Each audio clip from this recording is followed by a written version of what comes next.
Wrestling gets reality show launch. Randy Quaid gone officially batshit crazy. Carnival Cruise offers new Pop-Tart package. And airport security getting completely out of hand.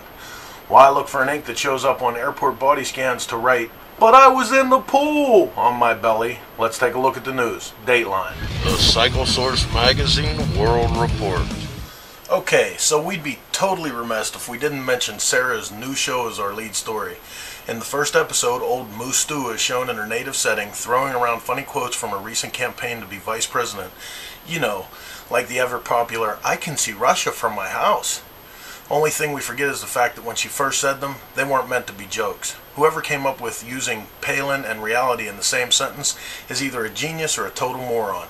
I guess history will be the judge, but we can say that if this actually gets her a bid for the White House, we seriously need to re-examine American politics and American television programming. Other funny shit that wasn't meant to be a joke. Randy and Eva Quaid have lost their freaking minds. Cousin Eddie from National Lampoon's Christmas Vacation has shown himself to be Randy Quaid's real personality, not his alter ego. After a string of stay-in-away burns where Randy and Evie used false credit cards to rip off California resorts, the couple was arrested for squatting in the guest home of a property they haven't owned for years. In defense of this, and from Canada, where he fled to avoid prosecution, Randy announced that there is a large Hollywood mafia-type ring that has out to kill him and other actors to get their money. Don't laugh yet. We're just about ready to do some kissing. In a scene that rivals Eddie's "curing my daughter off the wild turkey" speech, Randy goes on to explain that actors like Heath Ledger, Chris Penn, and David Carradine have already been killed for this purpose.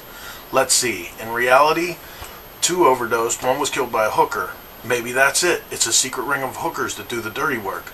The moral of this story, know thy prostitute, know thyself. Maybe the latest from Rolling Stone magazine can help Randy and Evie. Apparently, the long-read magazine of music fans will now be pushing in on Dr. Phil's turf, but with a twist. In a new column that will lend advice to readers in need of self-help, Dr. Ozzy takes center stage. That's right, the once glorious Crown Prince of Darkness will give advice on everything from relationships to parental issues. Okay, let's take a look at this seriously. Ozzy has kids, yes, but the question of this man giving others advice on how to raise them has to be asked. His relationship is little more than a business transaction, and to begin with, you can't understand a goddamn word he says half the time. Wait a minute. Maybe he would be good for this job. When compared to half the shit faces they have propped up in front of us pulling the same dog and pony act, he might actually bring some grounding quality to it. Guess we'll just have to pick up a copy and find out. Speaking of self-help programs, Carnival Cruise Line takes 3,300 passengers on a real-life Gilligan's Island adventure. Stranded passengers were left out to sea for 2 days and forced to deal with backed-up toilets, diminishing food supplies, and no power, while the fire-damaged ship floundered about, awaiting rescue. Now branded The Cruise from Hell, horror stories fill the news this month, but make this reporter furious. How about this? Take those 3,300 people to live for a week in cities like Detroit or Philadelphia before you bitch about having to eat Pop-Tarts and vegetables for a couple days. You're alive, it sucked, move on. Shit's tough all over, man, and that's that. In closing, we have these few unanswered questions. Who knew where the switch was at the Cowboys game, and what do you think that cost Jimmy? Anyone have some extra bottled water for Haiti?